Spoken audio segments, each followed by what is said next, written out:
자, 그다음 41번. 41번 이제 보시면 여기는 이제 그 축동력 구하는 계산 문제죠.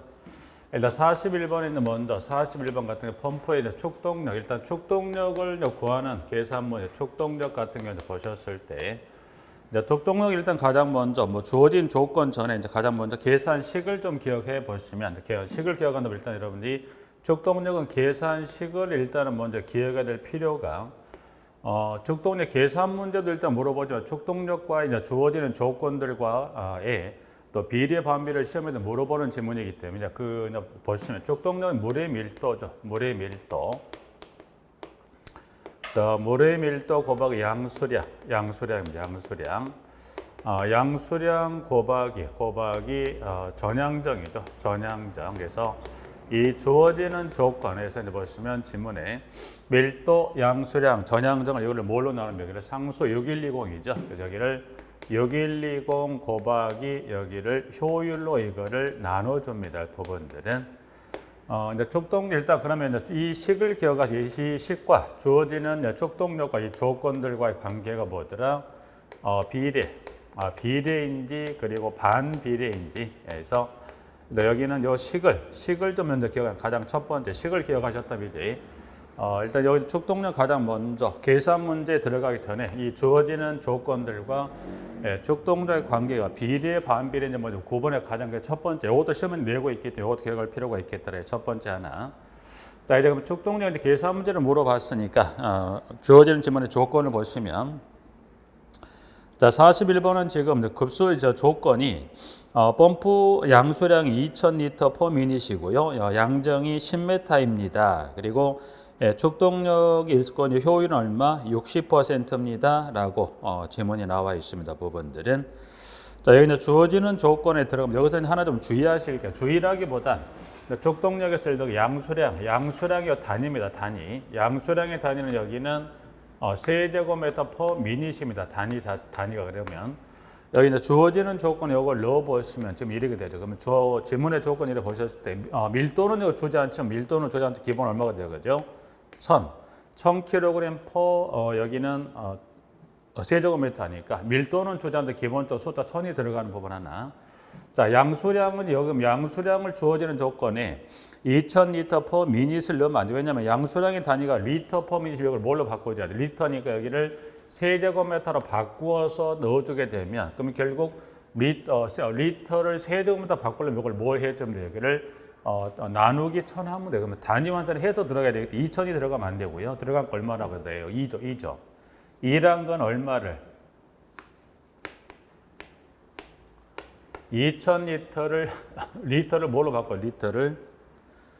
리터를 여기 세제곱미터로 바꿔줘야 됩니다. 그래서 리터를 세제곱미터로 바꾸려면 나누기 1000 해주게 되면 이게 바뀌죠. 그러면 나누기 1000 하면 얼마가 돼요? 2가. 그래서 2 곱하기 양정은 지금 10m입니다. 그래서 상수 6120하게다가 곱하기 효율은 지금 주어진 조건이 60% 0.6이겠죠. 0.6에서 이렇게 계산하면 값을 나오면 됩니다. 그래서 그래서 여러분 이 계산식만 세놓으면 나머지는 계산기로 계산해 주시면 되는 거예요. 일단 여러분들이 첫 번째 계산식을 기억하시는 가장 첫 번째, 두 번째는 계산 문제를 주게 되면 주어지는 조건 이거를 집어넣을 때 여러분이 뭘 하셔야 돼요? 특히 이제 그 계산식이나 다는 그렇지 않으면 계산식이나 계산 문제 관련해서는 주어지는 조건을 넣어서 계산기로 계산하면 되는 어떤 계산 문제도 있지만 이와 같이 있고 여기에 축동력이 아니더라도 단위 변환을 해서 넣어줘서 조건을 풀어갈 계산 문제 일부 있긴 한데 그 중에 하나가 축동력이 그렇다 하더라고요. 그래서 그렇게 계산해서 정리하시면 되겠죠. 뭐 약 5.45kg 정도 나옵니다. 정답이 중요한 게 아니라 일단 축동력은 먼저 계산 문제 기억하시고 그리고 요거를 그 비례 반비를 기억하시고 계산 문제를 물었을 때 그 부분 주의하시고 자 축동력은 현재 주어지는 조건은 뭐는 안 좋습니까? 여기는 지금 보시면 조건에 주어진 조건에 보면 축동력만 물었고요. 여기다 만약에 주어지는 조건에다 플러스 뭐를 줬다? 여유율을 주게 되면 이 주어진 여유율은 이 중에 어디에 들어갑니까? 들어가는 게 아니라 만약 지문에다가 여유율을 주어서 여유율을 얼마 몇 %라고 주문을 주었을 때 여기 주어진 여유율은 이 현재 이 식을 통해 구한 이 값에다가 얼마 여기 주어진 여유율을 주었다면 주지 않았으면 이걸 이렇게 계산 안 했죠. 혹시나 여유율을 주어서 문제를 풀어보는 지문이 있다면 이때는 이 계산에 나온 이 값에다가 여유율을 곱한 값이 이제 축동력이 됩니다. 그래서 일단 축동력은 여유율을 주지 않으면 이 주어진 식을 통해서 나온 값이 정답으로 가는데 혹 여유율을 주게 되면 이 구한 값의 여유율을 곱해 나온 이 값이 축동력의 값이 된다는 거에서 축동력은 두 가지, 여유를 주기도 하지만 주지 않는. 그래서 현재는 문항에 주지 않았기 때문에 여기는 따로 곱할 게 없다, 따로 계산할 게 없지만 뭘 줬다면 여유율까지 조건이 줬던 거고 여유율까지 곱해서 나온 값으로 축동력을 계산합니다. 자, 42번. 자, 급탕설빈 저장 탱크에서 온수 온도를 조절하기 위하여 사용되는 것은이라고 나와 있습니다. 부분 42번이 나와 있는데 여기 이제 급탕설비 저장 탱크에서 온수 온도 조절합니다 했을 때는 그 중에 2번이죠. 서모스탯. 그래서 서모스탯은 이거는 풀어서 자동 온도 조절기라고도 합니다. 그래서 42번에 2번 서모스탯 하나 봐주시고요. 자, 43번. 트랩과 통기관에 관한 설명으로 옳지 않은 것에서 1번부터 쭉 해서 5번까지 기술된 지문 옳지 않은 걸 일단 물었습니다. 일단 먼저 2번 가면 2번에 유트랩은 배수 수평 지관 도중에 설치해서 건물 내 배수관 속 악취가스 등이 실내로 역류하는 걸 막는다라고 되어 있죠. 그래서 44번은 지금 43번에 2번, 43번 2번, 43번 2번. 43번 2번입니다. 요트랩. 일단 요트랩을 설치하는 목적은 왜 요트랩을 설치합니까? 라고 주었을 때 요트랩은 보시면 건물 내 배수관 속에 악취가스 등이 실내로 역류하는 걸 막습니까? 네. 요트랩은 일단 두 가지를 좀 주의하시. 역할은 건물 내 배수관 악취가스 실내로 들어온 걸 막는 게 아니죠. 여기는 요트랩 하는 역할은 무슨 역할이에요? 요트랩 하는 역할이라는 걸 보시면 여기는 역할은 두 가지. 역할은 하나 뭡니까? 여기는 건물 내 배수관에 가스가 들어온 걸 막는 게 아니라 어디예요? 공공하수관의 가스가 공공하수관에서 여기는 이 공공하수관의 공공하수관의 악취가스가 건물 내로 들어온 걸 막아주는 거지. 건물 내 악취가스가 실내로 들어온 걸 막는 건 아니다. 그래서 여기는 이 요트랩은 공공하수관 악취가스가 건물 내, 그래서 밖에 있는 가스가 건물 내로 들어오는 걸 막아주는 역할입니다. 라고 해서 여기는 공공하수관 가스 악취가 들어오는 걸 막는 역할입니다. 역할 하나 X. 두 번째, 그러면 요트랩은 여기는 무슨 관중에 설치돼요? 이거는 배수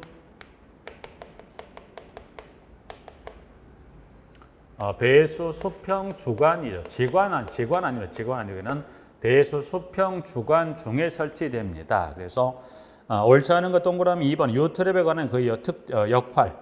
여기는 공공하수관 악취를 실내로 건물 내로 들어온 걸 막아주는 역할을 하는 거고요.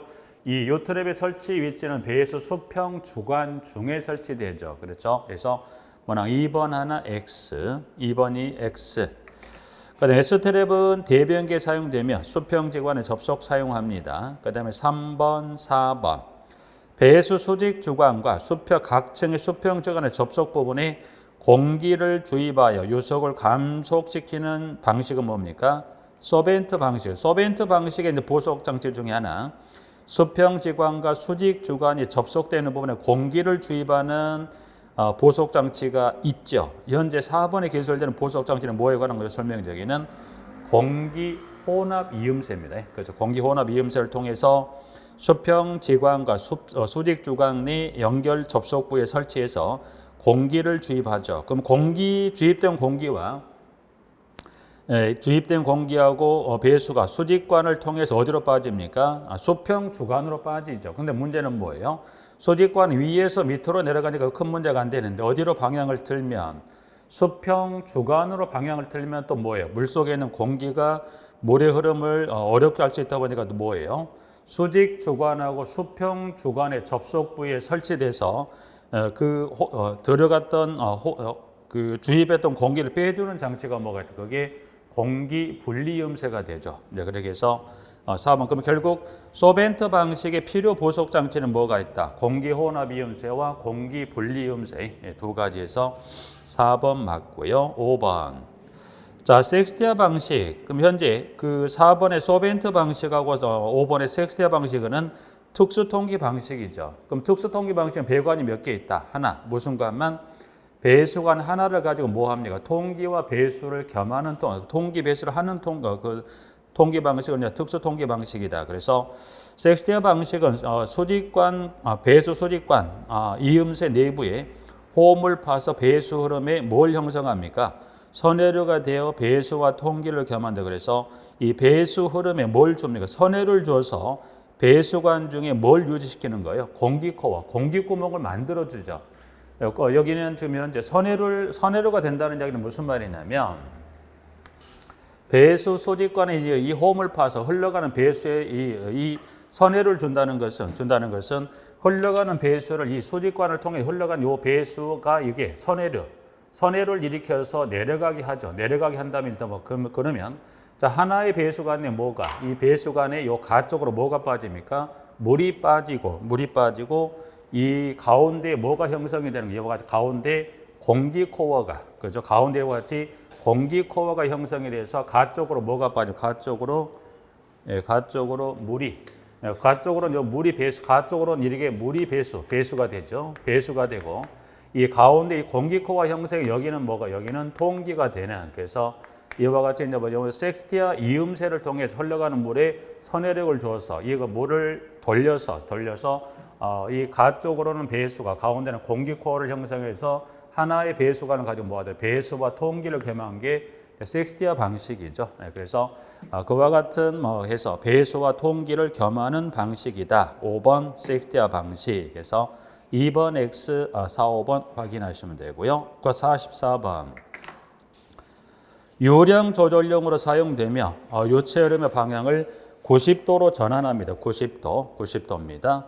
자, 90도로 전환합니다. 했을 때 여기는 보면 2번의 앵글 밸브죠. 앵글 밸브. 그래서 요체 흐름을 90도로 전환시킬 수 있는 이걸 또 요체 흐름을 90도란 지문을 줄 수도 있지만 이거 요체 흐름을 직각으로 바꾸는 그래서 90도란 지문을 대신해서 꼭 저기 지문 자체를 직각입니다. 그래서 직각으로 그래서 요체 흐름을 직각으로 바꾸는 경우란 지문에서 90도란 지문 대신에 직각으로라는 지문을 줘도 큰 무리는 없더라. 그래서 그러면 지금 주어지는 그 지문 밸브 종류 중에 그 앵글 밸브 확인하시면 되고요. 45번.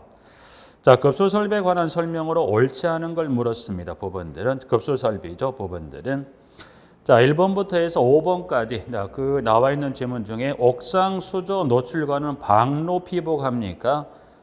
옥상 수조 노출관은 이 외부에 노출되어 있으니까 겨울철에 뭐 할 수 있다?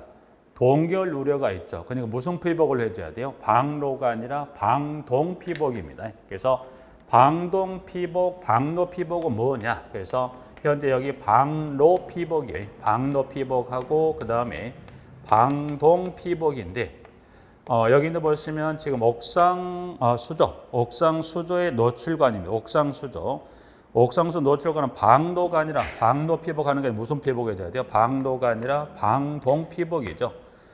방로란 건 이거는 결로를 막기 위해서 하는 게 방로 피복이라 하면 동결 방지, 그 동파되는 거 막기 위해서 하는 게 방동 피복이니까는 외부에 노출이 됐으니까 무슨 피복을 해줘야 돼? 이게 방로가 아니라 방동 피복입니다. 방동 피복에서 방로 피복은 결로 방지하기 위해서 하는 피복이 방로 피복에서 이슬로자입니다. 그래서 방로 피복합니다. 네.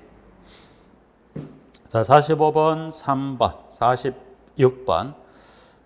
여기는 법령상, 주택법령상 사업주체가 500세대 전 공동택을 공급할 때 주택의 성능 및 품질을 입주자가 할 수 있도록 법령에 따라 입주자 모집 공고에 표시하여는 공동택 성능 등급의 분류로 옳지 않은 것은 해서 500세대 이상의 공급 주택단지를 공급할 때 사업주체는 그 입주자 모집 공고에 5가지 공동택 성능 등급을 표시합니다. 그래서 일단 그 등급을 보시기 전에 지문 중에 하나 확인할 것은 사업 몇 세대 이상의 주택을 공급한다고 되어 있습니까? 500세대. 그 세대도 꼭 확인하셔야 될 부분들은 자, 그러면 등급은 총 5가지. 1번에 소음 관련 등급부터 5번에 화재 소방 관련 등급인데 여기서 지금 틀린 건 4번째 보시면 구조 환경이 아니라 문항의 4번은 여기는 생활 환경입니다. 그래서 4번은 구조 환경이란 지문 자체가 생활 환경으로 바뀌어야 맞습니다. 그래서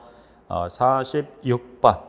그래서 여기는 소음, 구조 환경, 생활 환경, 화재 소방까지 이제 해서 그 5가지 관련 등급 꼭 기억하시고 플러스 세대는 몇 세대에서 공급하고자 할 때 500세대 이상의 공동체를 공급하고자 할 때 그렇습니다. 그래서 46번 나와 있습니다. 부분들은. 자, 47번은 전압을 구분한 표. 그래서 전압은 저압, 고압, 특고압임 되어 있을 때 저압에 관한 여러분이 그 기준에 따른 수치 정도만 정확히 정리하면 큰 무리 없이 가실 수 있죠. 그래서 지금 현재 그 직류 교리 관련 저압, 고압 관련 각각 기역, 니은으로 처리됐던 부분에 들어갈 전압은 몇 볼트입니까? 그래서 직류가 몇 볼트? 1500볼트죠. 그리고 교류가 얼마? 1000볼트 이하. 그래서 직류 교류 관련 직류 1500, 교류 1000. 그래서 1500, 1000을 정리하시면 관련해서 고압은 각각 1500, 1000 초과 7000 이하니까 그리고 특고압은 7000볼트 초과. 그럼 여러분이 전압은 3가지 중에 그 중에 어디 전압을 정확히 정확히라기보단 쓰실 수 있게 준비합니까? 저압은 꼭 기억하세요. 저압은 꼭 기억하셔서 1500, 1000 기억하시고 관련 고압은 각각 초가 1500, 1000 초가 얼마 이하 공이니까 7000볼트 이하니까 여러분이 전압은 그중에 직력으로 관련 저압 정도는 꼭 해서 펜을 들고 쓰시는 것에서 여긴 주관식으로도 한 번, 그리고 객관식으로도 한 번 해서 각각 2번을 물었던 지문이기 때문에 근데 이제 그 전압에 관한 규정치가 개정이 됐어요. 1500, 1000으로 바뀌었기 때문에 개정된 이전의 수치를 갖고 2번 객관식해서 주관식 물었던 부분이니까 개정하고는 아직 나오지 않았기 때문에 그 숫자 꼭 하나 확인 정리 봐주시고요. 48번으로 가보죠. 48번. 자, 규칙상 공동택 오피스텔의 난방 설비를 개별 난방 방식으로 하는 규정에 관한 설명으로 옳은 거. 그럼 하나 맞고 4개가 틀렸답니다. 라고 봤을 때. 자, 지문의 1번. 1번부터 한번 가볼까요?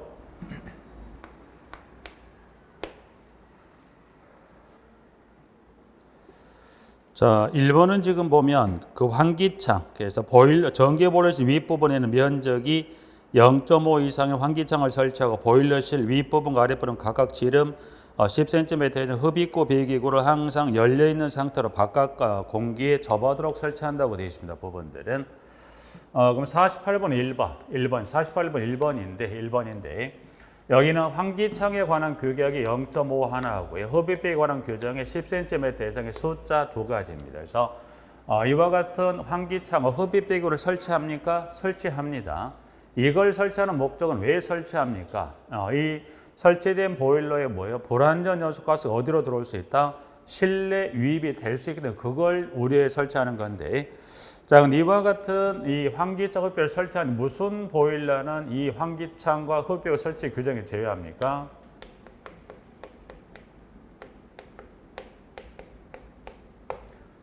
전기 보일러는 이 규정에 적용되지 않습니다. 왜냐하면 전기 보일러가 가동해서 불완전 연소가스가 발생할 일이 없죠. 근데 지문에 뭘 줬어요?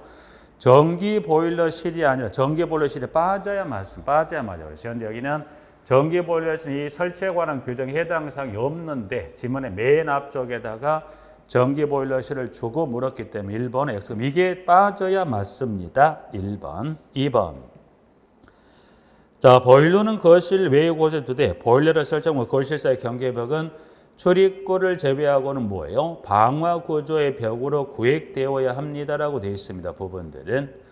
2번은 지금 그럼 결국 보일러와 지금 보일러는 거실 설치 보일러 거실 경계벽은 방화 구조가 아니라 내화 구조입니다. 내화 구조. 그래서 2번이 현재 X는 이제 보시면 여기는 방화 구조가 뭘로 바뀝니까?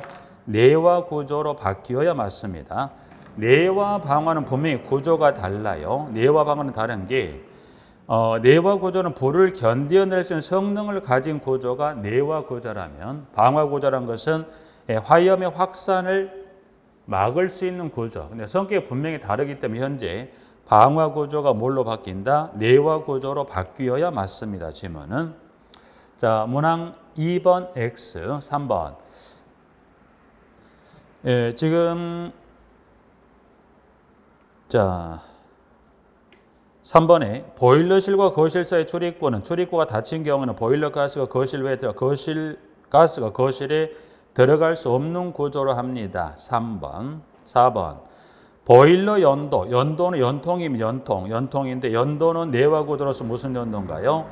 개별 연도가 아니라 여기는 공동 연도입니다. 4번. 4번에 보일러 연도는 무슨 구조? 내화 구조로서 연도는 무슨 연도? 여기는 공동 연도입니다. 공동 연도에서 하나. 여기는 개별이 아니라 공동. 현재는 공동택은 지금 보면 공동택 다 세대별로 개별로 안 보면 개별 연도입니다. 근데 일단 법령상에 조금 아직은 이게 뭐 따라가지 못한 부분이 있긴 한데 현재 혹시나 물어본다면 4번은 현재 그 정도 공동택 요거 하나 좀 주의하셔서 봐두셔서 일단은 공동 연도로 간다는 거 하나. 자, 그리고 5번. 5번도 하나 주의하시고 5번입니다. 5번에서 5번도 하나 주의할 게 뭘 보셔야 되냐면 현재 48번에 기술된 개별 난방 방식으로 설치하는 그 대상이 어디가 나와 있어요? 여기는 공동주택과 오피스텔의 경우에 개별 난방 방식으로 한다고 그랬습니다. 그런데 그럼 결국 1번부터 여기 4번까지 1, 4번 그럼 요건 이렇게 한번 정리해 보죠. 여기는 공동택 오피스텔은 1, 4번은 1번부터 4번은 공통입니다. 공통이란 것은 1, 4번에 관한 규정은 공동주택을 묻든 또는 오피스텔을 두든 공통으로 다 적용되는 규정인데 그럼 5번은 왜 뺐나요? 5번은 공통상이 해당되는 게 아니라 5번에 관한 요 규정은 그 설치에 관한 대상에 관한 개소 중에서 여기는 어디만? 여기는 오피스텔만 해당해요. 여기는 오피스텔만 해당이 됩니다. 그래서 1, 4번은 공통 규정으로 일단 옳고 그름을 확인했고요. 특히 5번도 틀린 것은 5번은 공통이 아니라 5번에 관한 규정에 난방구역을 방화구역으로 구획한다는 것은 여기는 공동택이 아닌 오피스텔만 해당되는 규정이란 것까지 정리해서 일단은 1번부터 5번까지 정리를 좀 마무리할까요? 자, 객관식 좀 마무리하고요. 이제 주관식으로 넘어가서 보시면 자, 주택법상 중추경 리모델링 안전진단에 관한 내용이다. 숫자 용어를 쓰시라는데 그래서 65번은 지금 그중에 숫자 하나, 용어 하나, 두 개를 물었던 것으로 보셨을 때 자, 법에 따른 안전진단 전문기관으로부터 안전진단 결과 보고서를 제출받은 시장 군수구청장은 필요하다고 인정하는 경우에는 제출받은 날부터 7일 이내 니은 또는 한국건설기술연구원인데 니은은 뭐가 들어간 여기는 국토안전관리원입니다. 국토안전관리원에 합니다라고 예서 하나 봐두실까요? 그래서 7과 국토안전관리원. 자, 66번.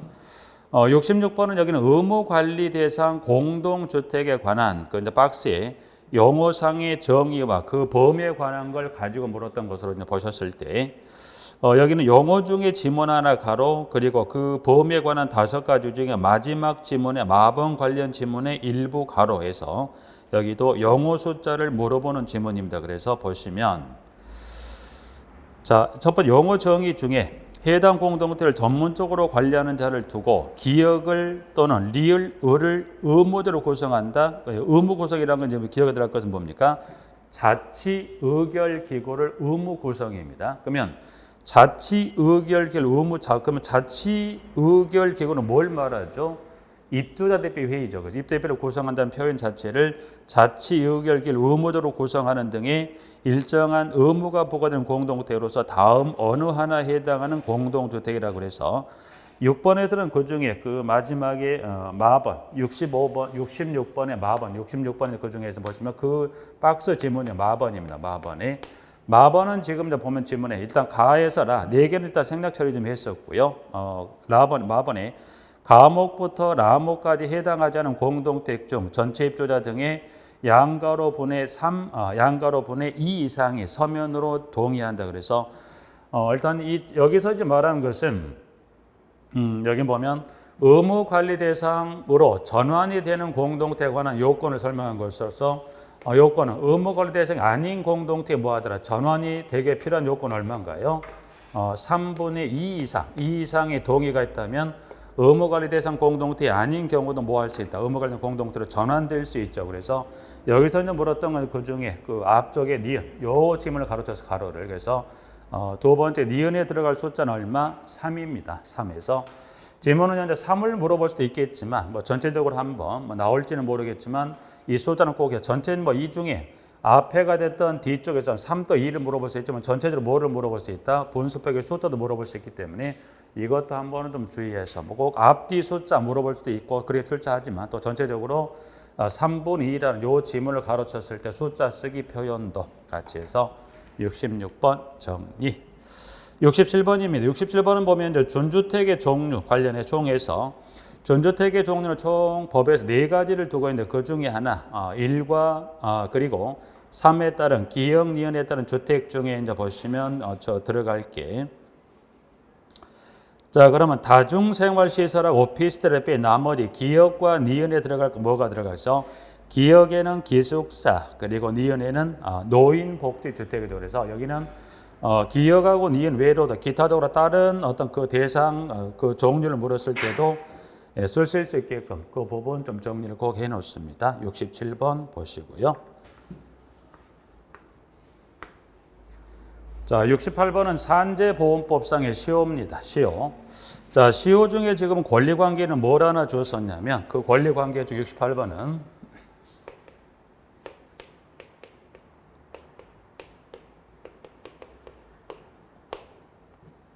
자, 보험급여를 받을 권리는 몇 년입니까? 3년. 그래서 보험급여를 받을 권리는 3년입니다. 3년. 자, 그런데 산재보험법상의 보험급여 권리만 일단 제한해 봤을 때, 일단 이 부분으로만 제한했을 때, 산재보험법상 보험급여 받을 권리는 시효가 몇 년인가? 3년인데요. 근데 이 권리 중에 보험급여 중에 권리관계가 3년이 아닌 게 있어요. 일단 큰 틀로 보험급여 권리는 3년인데 보험급여 중 일부 급여에 대한 시효가 좀 다른 부분으로서 일단은 지문에 보험급여를 받을 권리는 3년간 행사되면 시효로 소멸을 합니다. 3년 하나 들어가는 거고요. 방금 봤던 대로 보험급여 중에 권리관계가 다른 게 유족급여, 니은, 장애급여, 진폐보상연금, 진폐유족연금을 받을 권리는 디귿 연간이라고 그래서 현재 니은하고 디귿에 들어갈지만 거꾸로 디귿을 한번 먼저 정리하고 그럼 디귿의 경우랑 숫자 얼마가 디귿은 얼마가 들어간가요? 권리관계가 5년인 게 있어요. 그러면 권리관계는 3년짜리도 있지만 몇 년짜리? 5년짜리고 5년짜리는 몇 가지가 있으면 5년까지 권리관계는 5가지입니다. 그래서 보험급여 중에 몇 가지 그 보험급여라면 전부가 아닌 일부가 되는 5가지 권리관계에 따른 급여는 시효가 몇 년? 이거는 시효가 보험급여 시효가 3년이나 몇 년인가요? 5년이 됩니다. 5년이.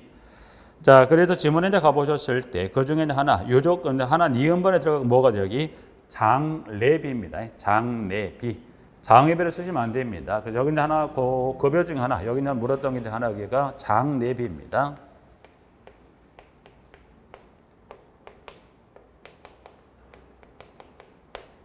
장례비 쓰면 안 됩니다. 왜냐하면 지난해 시험 끝나고 장례비 용어가 바뀌었어요. 그러니까 주관식의 문제는 일단은 뭐 큰 일상생활은 장례비나 장의비나 그게 그건데 시험에서는 분명 쓰실 때 뭐라고 쓰셔야 돼요? 혹시 나오면 뭐 시효를 물어볼 수도 있는 거 아니면은 뭐 기타 다른 뭐 그 급여를 물어볼 수도 있겠지만 일단 뭐 니은을 처리하는 거죠. 혹시 그 중에 일부 개정이 된 용어다 보니 용어 자체가 장의비에서 장례로 바뀌었다 한번 써보는 연습도 하실 필요가 있고 이걸 포함해 총 몇 가지? 5가지 권리관계는 5년입니다. 그래서 그거 한번 확인하셔서 68번 정리, 69번입니다.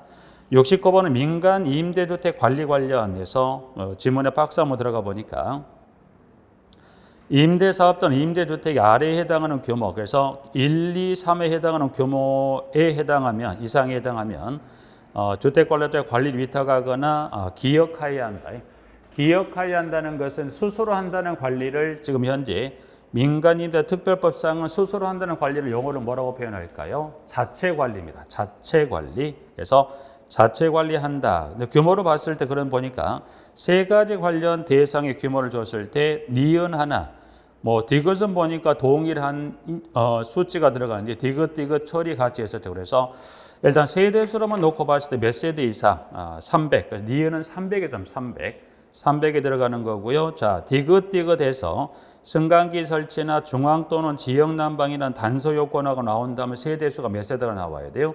150이란 지문이 나옵니다. 그래서 69번에서는 1, 2, 3에 들어갈 1, 2, 3에 들어갈 니은은 300, 디귿은 동일하니 각각 얼마예요? 150이라는 숫자가. 그래서 일단 숫자 꼭 기억하시고 자체관리라는 것도 좀 잠깐 한번 확인하세요. 자치관리 아닙니다. 자체관리는 이제 그 법이 공동택관리법에서 수술한다는 표현 자체가 자치로 쓰지만 현재 임대주택법에서는 그걸 자치가 아니라 자체관리로 쓰기 때문에 그래서 영어 한번 구분하신 의미도 있고 또 그 밑에 이 위탁이나 자체 관리해야 되는 공동 규모가 또 개정이 돼 바뀌었어요. 그 밑에 지금 여러분 보신 대로 1, 2, 3으로 그 규모도 바뀌었기 때문에 규모도 확인하시면서 수술한다는 관리 그 용어 자체 이 법에서는 자체 관리로 합니다. 한번 확인하는 거고요.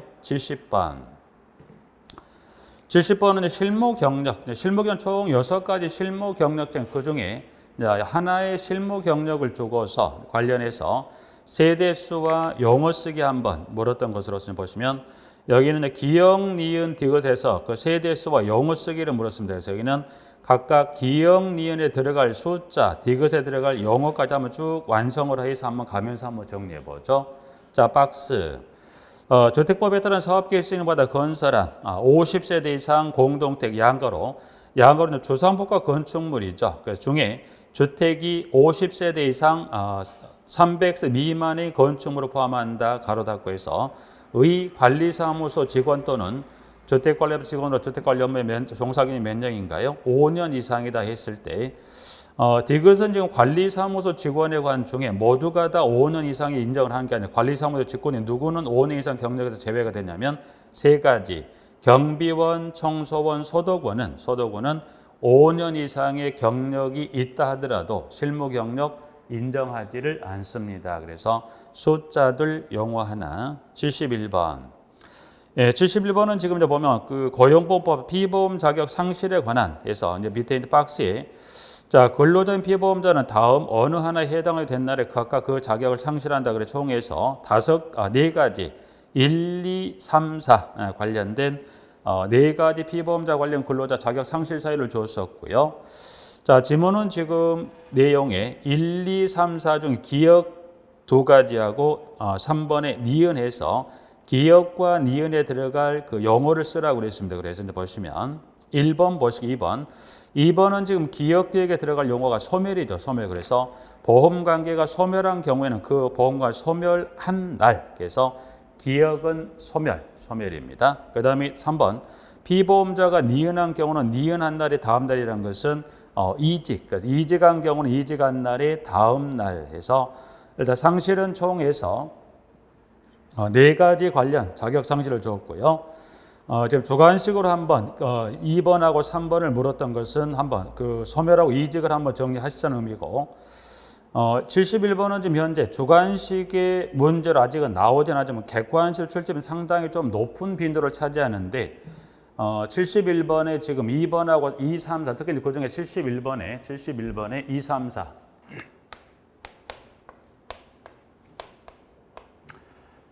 2, 3, 4는 지금 주어지는 사유에 따라 뒤에 플러스 그러면 2번은 소멸한 경우는 언제 자격을 상실한 것으로 행정 처리합니까? 그날입니까? 다음 날입니까?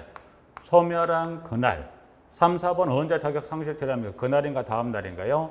해당된 날의 다음 날. 그죠? 그래서 물론 쓰는 것 2, 3번 정리해 봤었지만 그 지문의 2번에 소멸한 날, 즉 이 자격상 행정 처리에 관한 시기는 2번이면 소멸한 그날. 3, 4번은 이직 또는 사망한 날의 다음 날 자격상 행정을 한다. 그래서 여기는 그날 다음 날에 관한 지문을 실제 객관식으로 오지선다형 문항에 전체 또는 단독 문항의 문제로 저걸 서로 위치를 바꿔서 자주 물어봅니다. 그래서 소멸이면 그날, 이직 사망은 다음 날이란 것 71번, 72번.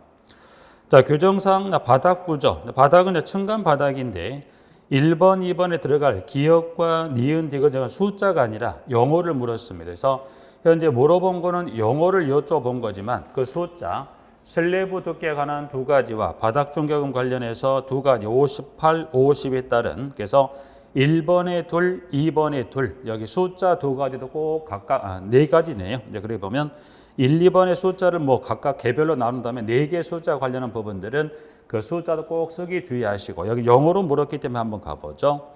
자, 콘크리트 슬래브 두께는 210입니다. 근데 기역의 공동체로 해서 기역은 여기는 뭐죠? 라멘 구조. 라멘 구조라는 질문을 좀 볼때 슬래브 두께가 얼마로 바뀐가요? 150으로 바뀝니다. 그래서 라멘 구조라는 단서가 없다면 210이지만 단서를 주면 150으로 바뀐다는 거 주의하시고 바닥 충격음은 두 가지예요. 50하고 58dB인데 니은은 50은 여기는 경량, 디귿은 중량. 그래서 경량 충격음은 58, 중량 충격음은 50대에서 이하가 되는 그래서 다음 각고 기준을 모두 충족하면 뭐 하겠다. 층간 바닥의 요건을 갖추는데 이 층간 바닥에 뭐는 뺀다고 그랬어요? 화장실 바닥은 뭐 합니까? 제외한다라고 이제 해서 그 제외가 되는 개소 정도만 간단히 하나 확인하시면 되고요. 부분들은 자 73번입니다. 73번. 73번은 보시면 지금 그 신축 공동택 등의 기계환기 설비 설치 기준에 관한 해서 73번은 들어가시기 전에 신축 공동주택이라는 것은 공동택과 주상복합을 말하는 것으로서 그럼 주상복합하고 그리고 공동택은 세대수가 몇 세대 이상의 신축인가요? 30세대수 좀 기억하세요. 그럼 뭐 세대수로 문제를 만들지 않아도 지문상에 나와 있는 세대수 30세대 이상이라는 지문도 하나 봐두시고 자 이제 그러면 그 30대 된 신축 공동택에 있어서 지금 보시면 지문에 그 두 가지 기계환기 설비 중에 설치에 관한 규정의 그 두 가지 관련 지문을 주고서 내용은 기역, 니은, 디귿에 관한 3개 지문을 주고서 용어 숫자를 쓰는 것을 물었습니다. 부분들은 자 73번은 하나 좀 주의하실 게 있어요. 73번에 보시면 지문은 여러분들이 그 첫 번째 기역에 들어갈 용어 있죠. 용어 여기서 첫 번째 73번에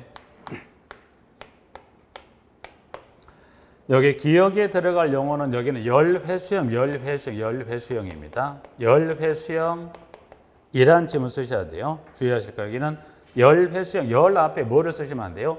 폐라는 지문 쓰시면 안 됩니다. 여기는 23회까지는 폐 앞에 폐라는 지문이 붙었었는데 이제 그 폐라는 지문이 삭제가 되고 뭐만 나와 있어요? 열회수형이니까 혹시나 73번은 요거는 지금 현재 보면 출제가 객관식으로 한 2번 이상 틀리게 2번 옳게 1번 나왔기 때문에 출제 빈도가 있는 지문이 나 앞에 있는 보면 폐라는 용어 이 폐라는 지문 자체가 현재 지난해 시험권에 삭제가 됐기 때문에 혹시나 물었을 때 특히 주관식 물 때 폐라는 지문 꼭 주의하셔서 봐두시고요. 자, 그다음 그러면 환기장치 유효 환기의 표시용량이 몇 %인가요? 90이죠. 그래서 90% 이상이어야 합니다. 첫 번째. 두 번째. 하나의 기계 환기 설비로 세대는 2 이상의 실에 바깥 공기를 공급할 경우 필요 환기량은 각 실에 필요한 환기량의 디귿 이상. 여기는 합계입니다. 그래서 합계란 지문 쓰셔서 74번. 여기는 무선통신 보조 설비 관련 기준사항 관련 무선기기 접속 단자 관련 숫자에서 그 중에 생략 처리했던 지문 중에 세 번째 보죠. 지상에 설치하는 접속 단자는 보행거리 기역 미터라는 것은 300m 이내마다 설치하고 다른 용도로 사용되는 접속 단자에서는 몇 미터 이상의 거리를 둔가요? 5m 이상의 거리를 둘 것입니다. 라고 이제 해서 74번에 3번. 그래서 305 하나 확인하시고 75번입니다. 자, 75번은 진영의 홈 네트워크 설비 설치 및 기술 기준장에서 홈 네트워크 장비에서 75번.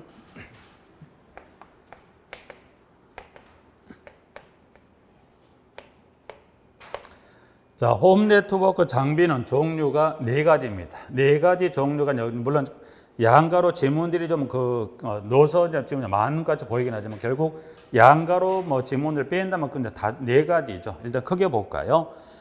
홈 게이트웨이, 세대 단말기, 기역 단지 서버. 그래서 일단은 이 홈 네트워크 장비 종류는 몇 가지가 있다? 4가지. 그래서 그 중에 하나 기역을 가로쳐 놓고 들어갈 여기는 단지 네트워크 장비입니다. 그래서 현재 홈 게이트웨이라든가 단지 서버 양가로는 이거는 뭐 굳이 뭐 정리하지 않으셔도 되고 꼭 기억할 거는 네 가지.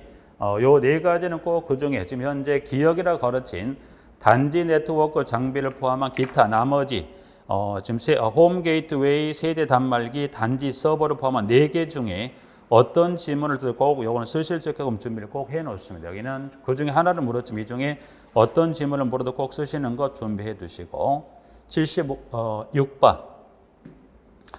자, 건강보험법상의 자격상실 시기에 관한 내용이다. 이제 그래서 첫 번째, 두 번째 질문을 주었던 지문을 보시면 자, 자격을 잃은 경우 신고에 관한 기한하고 누구에게 신고할 건데 기억은 며칠이냐면 14입니다. 그래서 14일 이내 니은에게 여기서 니은은 여기는 누굽니까? 예, 보험자입니다. 여기서 주의하실 게 76번의 니은번. 76번을 보시면 76번에는 꼭 하나 주의해요. 니은번. 니은번에 들어갈 거 여기 뭘 쓰신다? 76번은 보험자입니다. 보험자. 그래서 76번은 보험자라는 지문 쓰시는 것. 그래서 76번에 보험자에게 신고합니다. 그래서 여기는 지금 현재 자격을 잃은 경우를 줬었지만 또 자격을 얻은 경우, 즉 자격 취득 신고나 자격 상실 신고는 공이다. 해당되는 날부터 며칠 이내 14일 이내 누구에게? 보험자에게 신고합니다. 그래서 14 보험자 봐주시고, 자, 두 번째. 자, 가입자 피부양자 자격 보험료 등의 보험급에 관한 비용과 관한 공단의 처분에 이기는 자는 어디에? 국민건강보험공단에 니은을 할 수 있다. 여기 니은은 뭔가요? 디귿을 할 수 있다. 그래서 이 불만이 있다는 표현 자체를 법상 이건 뭐라? 이의 신청이라 합니다. 그래서 76번은 이의 신청에서 6번에 14 보험자 이의 신청 하나 봐두시고요. 자, 77번 배연설비입니다. 배연설비 설치에 관한 규정인데 보시면 숫자 3개의 숫자를 주고서 자, 건축물이 방화구역으로 구획된 경우에는 각 그 구획마다 1개소 이상의 배연창 연기를 밖으로 빼는 창을 배연창이라고 보시면 돼요. 그래서 배연창을 설치하고 배연창의 상변과 천장 또는 반대로 수직거리 얼마 이내로 합니까? 그래서 기역에 들어갈 숫자는 0.9입니다. 0.9m 이내를 할 것. 다만 근데 높이 규정은 만약에 단서 요건을 준다 해서 반자 높이가 바닥으로부터 니은이란 것은 3m입니다. 그래서 3m 이상인 경우에는 배연창의 하변이 바닥면으로부터 얼마예요? 디귿미터란 것은 2.1m 이상의 위치에 놓이도록 설치합니다. 그래서 0.9, 2.1 숫자 정리하시는데 이제 숫자도 기억하셔야 되겠지만 일단 그 좀 참조하시기 위해서 일단은 보면 그 숫자 관한 걸 한번 조금만 설명을 한번 드려보죠. 설명하기보다는 그림으로 잠깐 설명 말씀드린다는 거. 그래서 77번은 보면 79번은 지금 0.9 그리고 3m 2.1이 되어 있는데 자, 여기 이제 배연창 연기가 빠져나간 창이라고 해서 연기가 빠져나간 창인데 배연창이 있다면 이게 연기가 빠져나간 배연창이라고 그래요. 첫 번째 0.9라는 건 배연창의 여기는 배연창의 상변. 배연창의 상변이란 배연 이 윗보 여기서부터 여기 반자 또 여기까지 얼마라는 겁니까? 0.9m 이상의 간격 확보하라는 거. 이게 0.9를 말하는 거고요. 3m 2.1은 뭘 말하냐면 자, 배연창이 있는데 여기 높이가 얼마? 여기 높이가 몇 미터 이상이다? 여기가 3m 이상, 이 높이가 3m 이상, 여기서부터 여기까지 3m 이상이라면 일단은 이 배연창 하변은 밑에 이 배연창 하변에서부터 바닥까지 거리가 얼마가 돼요? 높이가 얼마? 2.1이 되라는 거여서 여기는 특정한 어떤 이 반자부터 바닥까지 높이가 단서를 주지 않고 상변하고 여기 높이를 물어보면 0.9가 되는데 여기는 이 바닥부터 반자까지 높이를 3m라고 단서를 주고 물어봤을 때 배연창, 이 연결 빠진 창의 이 하변 밑부분하고 바닥까지 높이는 얼마? 그래서 2.1m 이상의 높이를 유지한다. 그래서 0.9, 3, 2.1. 그래서 숫자는 물론 외우시면 되겠죠. 한번 이게 이르게 되는 거라도 이해하시고 외운 거는 그냥 막 외운 거랑 좀 다르기 때문에 참조하시고 78번. 78번은 지금 현재 두 번째가 기역인데 79번은 현재 벌써 78번은 지금 78번은 보니까 이렇게 기역에서 기역이 두 개 있습니다. 여기 두 번째 기억을 이거 니은 수정해 주시고 수정 하나 해 주십시오 분들은 두 번째 기억을 니은 수정해서 기억 니은 디귿 세 개를 보죠. 78번 78번입니다. 78번. 자, 니은을 기억 두 번째 기억을 니은으로 수정하시고 자, 보면 장기수응 계백에 관한 내용이다. 그래서 일단 기억 니은 디귿이다. 그래서 그 숫자 용어를 넣어서 한번 완성형으로 가 볼까요? 계백을 기억 3년마다 니은 검토하고 필요한 경우 이를 0으로 정하는 바에 따라 조정하며 수립 또는 조정된 장기수응에 따라 주요 시제를 디귿하거나 보수한다. 디귿에 들어갈 것은 교체입니다. 교체. 그래서 교체하거나 보수한다라고 이제 해서 78번 나와 있고요. 79번 안전점검입니다. 안전점검. 안전점검의 결과 문제가 있을 때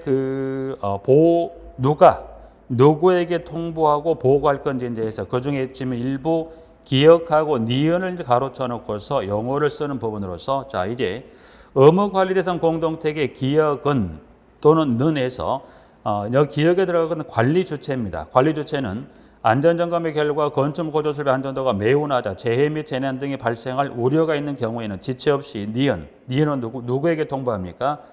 입주자 대피회의입니다. 니은은 입주자 대피회의 통보한 후 대통령령을 정하는 바에 따라 누구에게 여기 보고는 따로 여쭤보지 않았지만 통보는 니은 입주자 대피회의입니다만 그 보고하는 대상의 주체도 누구라고 나와 있습니까? 시장, 군수, 구청장에 통보합니다. 그래서 보고합니다라고 해서 시장, 구청장 하나 확인하시면서 보고하고 해당 건축물 이용 제한 등의 보수 등의 필요한 조치를 합니다라고 이제 79번 정리해 두시면 되겠죠. 부분들은. 자, 그다음 80번. 80번 냉동 설비에 관한 겁니다. 그래서 가로에 들어갈 영어를 쓰시라는 그래서 질문을 정리하고 있네요.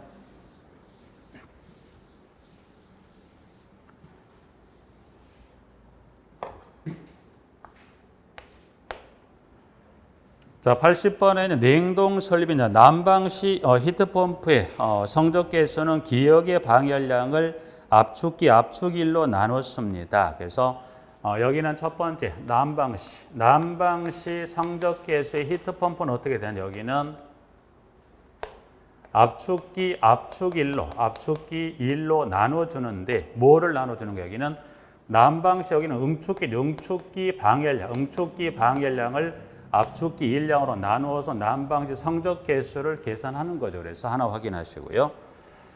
여기 냉방시 그러면 냉방시 성적 개수는 어떻게 하면 냉방시 성적 개수는 어떻게 하죠? 여기는 보니까 냉방시도 냉방시 이렇게 되게 요 냉방시는 결국 어디서 냉각정이 이루어지는가요? 냉방시는 어디요? 여기 증발기죠. 그래서 증발기 1량을 뭘로 이거 나눕니까? 즉 증발기 흡수열량은 뭘로 나눠주죠? 압축기 압축 1로 나누어줍니다. 그래서 이제 보시면 난방시 또는 이 냉방시 성적 개수는 두 가지입니다. 성적 개수 COPO 두 가지는 꼭 여러분들이 난방시하고 냉방시 두 가지 꼭 기억하셔서 난방시는 응축기 결국은 압축기 1량으로 나눠주는 건 맞는데 난방시라면 응축기에서 냉방시라면 어디에서 증발기에서 그러니까 결국 냉방할 때는 어디예요? 냉각작용이 어디에 증발기 이루어지고요. 난방에는 어디에서 난방열이 나옵니까? 응축기. 그래서 압축기 고온 고압을 어디로? 응축기로 보내주는 거죠. 보내서 실내 난방을 하기 때문에 응축기 방열량을 압축기 1량으로. 그래서 냉방에는 증발기 1량을 압축기 1량으로 나눠줍니다. 그래서 첫 번째하고 두 번째입니다. 압축식 냉동기 냉동 순환 사이클에 관한 압축기 응축기 니은 증발기라고 그래서 니은에 들어갈 건 뭐가 들어갑니까? 팽창 밸브죠. 그래서 팽창 밸브를 거쳐 순환 사이클은 압축기, 응축기, 팽창 밸브, 증발기라는 그래서 하나 봐두시면 되고요. 흡수식 냉동기 순환 사이클보다는 일단 여기 압축식을 봤으니까 흡수식 볼까요? 흡수식만 잠깐 해보죠. 그러면 흡수식의 흡수식은 주어지는 그 사이클에 관한 종류는 압축기부터 출발해서 쭉 증발기까지 가는 반면에 흡수식은 주어지는 출발 명칭에 좀 따라 좀 달라질 수 있긴 합니다. 그래서 명칭은 구성 요소 정도 개념에서 일단 그러면 여기는 만약 흡수기 재생기 볼까? 재생기 재생기는 요거를 달리 뭐라고 재생기라고 하면 이걸 달리 뭐라고 하는데 이거를 발생기죠. 재생기 또는 발생기를 하는 건 뭐 때문에 이 재생기에서 뭘 다시 재생합니까? 냉매를 다시 재생해서 재생기라고도 하고 또 이 재생기에도 뭐가 만들어져요? 뭐가 나온 거예요? 냉매를 발생시킨다고 해서 또 발생기라고 해서 명칭은 두 가지가 있어서 재생기라고 하면 이걸 뭐라고 합니다? 발생기. 그러면 재생기에서 자 그다음 어디로 가는 거죠? 그다음에 응축기. 응축기에서 그다음 어디로 갑니까? 증발기. 여기도 결국 냉방을 넣어서 여기서 냉각도 어디 여기 증발기죠. 그러면 증발을 마친 여기 그다음 요 과정이 뭐죠? 흡수기죠. 사이클은 이렇게 들어가고 여기다 흡수기를 주면 또 순서만 바뀔 뿐이니까 여러분들이 재생기에서 냉매를 다시 재생했다는 응축기를 벌여서 응축을 시켜서 그거를 증발기를 거쳐서 냉각적 이루어짐을 다시 흡수기로 보내주죠. 흡수기로 보내주게 되면 어떻게 돼요? 재생기에서 내려온 리튬 브로마이드하고 이 흡수기를 통해 넘어온 그 기체를 서로 섞여서 뭐가 돼요? 물과 리튬 브로마이드 섞인 걸 다시 어디로 보내주는 거죠? 재생기로 보내서 다시 여기서 분리시켜서 냉매를 만들어 주는 거죠. 그래서 순서는 일단 여기는 여기는 순서라기보단 출발이 재생기라고 주면 요 사이클로 가는 거고 만약 흡수기를 주게 되면 순서가 또 뭐 바뀌는 거니까 여러분 그 기본 개념만 재생기에서 냉매를 재생했다면 응축기로 보냅니다. 응축기에서 냉각적 이루어지는 증발기로 보내서 그걸 다시 흡수기로 보내서 전기하고 리튬을 섞어서 그 섞인 거를 재생기로 보내게 되면 이 재생기에서 이 버너를 통해서 그걸 분리해 주는 게 재생기죠. 네, 순환 사이클은 그 정도만 간단히 봐주셔서 성적 계수는 난방 조건 꼭 냉방 기억하고요. 그 다음에 냉방 설비에 관한 압축식 중에 이 흡수식의 사이클 순서 그리고 구성 요소는 몇 가지가 있다? 하나, 둘, 셋, 네 가지. 네, 그래서 그 정도 좀 같이 정리해 봐두십니다. 같이. 자, 80번까지 좀 정리해서 동영 2회 모의고사 해설 강의를 마치도록 하겠습니다.